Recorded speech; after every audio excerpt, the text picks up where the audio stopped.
Several thousand Central American migrants are still heading for the U.S. border. The first group arrived in Guadalajara with help from truckers and other motorists. The second caravan arrived in Mexico City yesterday. Many say they're fleeing rampant poverty, gang violence, and political instability. Mexico has offered refuge, asylum, or work visas, but most vow to continue to the U.S. Father Michael Czerny, the Vatican's Undersecretary for Migrants and Refugees, joins us from Rome. You are the direct line to Pope Francis on this issue, and he describes the migrant caravan that we have talked about here in the United States so much as a manifestation of our current economic times. What else plays a role? Violence, I'm assuming.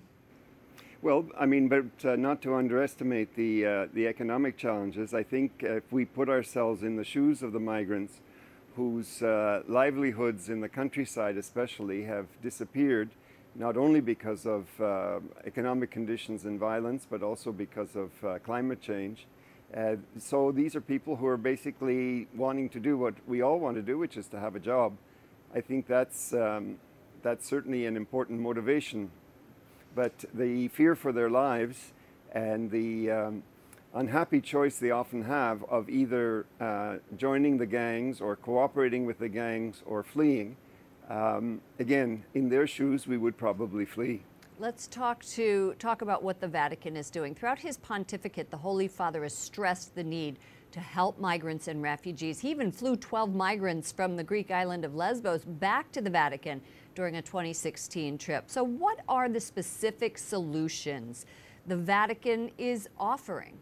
The solutions are really as many as the people who are willing to help. In other words, there isn't a solution, and there isn't a particular one that the Vatican is proffering. It's rather asking everybody to lend a hand. And some of us might have a spare room, and somebody else might have some food or some clothing. Somebody has skills in language and can help with language lessons, or taking people to the doctor, or showing them how to register for something. In other words, there's no end of things that we can do that are part of our normal life. Let's talk about the Global Compact on Refugees, which is expected to be adopted by the UN at the end of the year. You're talking about what people can do specifically. What can bishops' conferences around the world do to help the crisis? Well, they're already helping precisely by encouraging and in some cases organizing and supporting the responses in the respective countries or the respective dioceses.